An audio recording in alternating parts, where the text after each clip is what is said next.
ఎవరి ఉనికి వారిదే, ఎవరి సామ్రాజ్యం వారిదే, ఎవరి వ్యాపారాలు వారివే.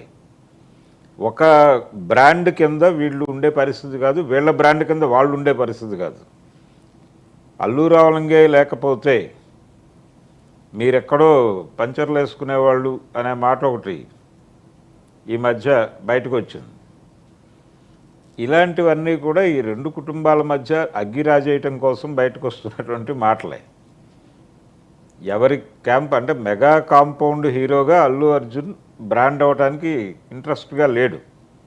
అందుకనే వాళ్ళు అల్లు బ్రాండ్ని ప్రమోట్ చేయడంలో భాగంగా అల్లు స్టూడియోస్, అల్లు ఎంటర్టైన్మెంట్స్ అలా పెడుతున్నారు వాళ్ళు. వీళ్ళు మెగా అనేటువంటి బ్రాండ్ని ఆల్రెడీ బిల్డ్ అయి ఉన్నటువంటి ఒక బ్రాండ్ మీద వీళ్ళు కొనసాగుతున్నారు. అందుకని వీటిని రెండింటినీ రెండు శిబిరాలుగాను చూడాలి.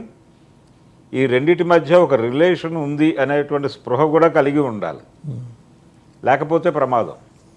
అసలు ఎక్కడ మొదలైందండి ఇద్దరి మధ్య? అంటే తను అల్లు అర్జున్ చేసిన కామెంట్ ఏదో సినిమా ఫంక్షన్లో నిజానికి చాలా ఎర్లీగానే ఆయన ప్రతి ఈవెంట్కి పవన్ కళ్యాణ్ వెళ్ళేవాడు. పవన్ కళ్యాణ్ గారి ఈవెంట్కి అల్లు అర్జున్ కనిపించేవాడు వేదిక మీద. అలాగే చిరంజీవి గారి సినిమాల వేడుకలకి ఆయన కనిపించేవాడు. మొత్తం మెగా హీరోలు అందరూ ప్రతి మెగా హీరో ఫంక్షన్కి అందరూ కనిపించేవారు ఒక దశలో. నెమ్మదిగా ఏదో ఫంక్షన్లో ఎవరో ఒకళ్ళు కనిపించడం మానేసేసరికి వీళ్ళు ఎందుకు రాలేదు అనే కథనాలు మొదలైనాయి బయట. ఈ చర్చలు జరుగుతున్నటువంటి క్రమంలోనే ఒక సినిమా ఫంక్షన్కి ఆయన రాలేదు, అల్లు అర్జున్ రాలేదు. వెంటనే బయట స్టోరీస్ మొదలైనాయి. కొంత వివరణ ఇచ్చే ప్రయత్నం చేశాడు. ఒక ఫంక్షన్లో పవన్ కళ్యాణ్ గారు ఎందుకు రాలేదు ఈ ఫంక్షన్కి అన్న టోన్లో తన ముందుకు ఒక ప్రశ్న వచ్చింది. వస్తే అది ఆయన లేకపోతే నడవదా అన్న పద్ధతిలో ఈయన ఒక మాట అనేశాడు. రారు అయితే ఏమిటి అన్న పరిస్థితిలో అనేశాడు. దానికి విపరీతార్థాలు చెప్తూ వ్యాఖ్యానాలు చేశారు బయట.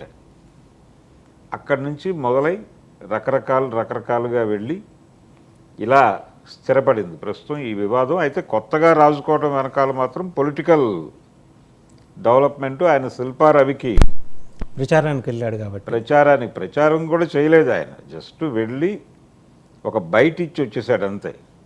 బహిరంగ సభల్లో ఎక్కడ మాట్లాడాలి, నా ఫ్రెండ్ కాబట్టి వచ్చాను. క్యాంపెయిన్ కూడా చేయలే, రోడ్ల మీదకి వెళ్ళలేదు. ఇదే టైంలో అల్లు అరవింద్ గారు పిఠాపురం వెళ్ళారు. దీన్ని బ్యాలెన్స్ చేయడం కోసమే వెళ్ళాడు ఆయన కాన్షియస్గా. సో ఈ రెండు కుటుంబాల మధ్య ఒక సత్సంబంధాలు ఉండాలి, ఉంచటం కోసం కృషి చేస్తున్నటువంటి ఒక మనిషి ఉన్నాడు అక్కడ, అరవింద్ గారు.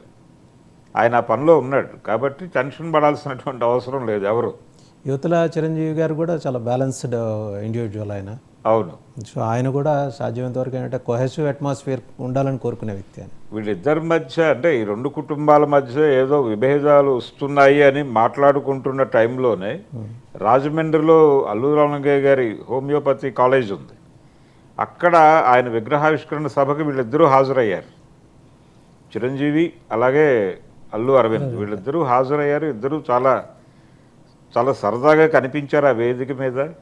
ఇద్దరూ రాజమండ్రితో తమ అనుబంధం, అనుభవాలు ఇవన్నీ పంచుకున్నారు అక్కడ ఆ వేదిక మీద. కాబట్టి ఇది జస్ట్ ఇష్యూ బేస్డ్ గొడవలే. ఏదైనా సీరియస్ ఇబ్బంది ఆ కుటుంబానికి వస్తే డెఫినెట్గా వీళ్ళు వెళ్ళి భుజం కాస్తారు అల్లు ఫ్యామిలీ నుంచి వెళ్ళి. లేదు అల్లు ఫ్యామిలీకి ఏదైనా సీరియస్ ప్రాబ్లం వస్తే వాళ్ళు వచ్చి నిలబడతారు. ఈ మధ్యలో ఇవన్నీ ఎవరి ఉనికిని వాళ్ళు అంటే ఎవరి క్యాంపును వాళ్ళు ప్రొటెక్ట్ చేసుకునేటువంటి ప్రాసెస్లో భాగంగా ప్రొటెక్షన్, ప్రమోషన్ రెండు రైట్.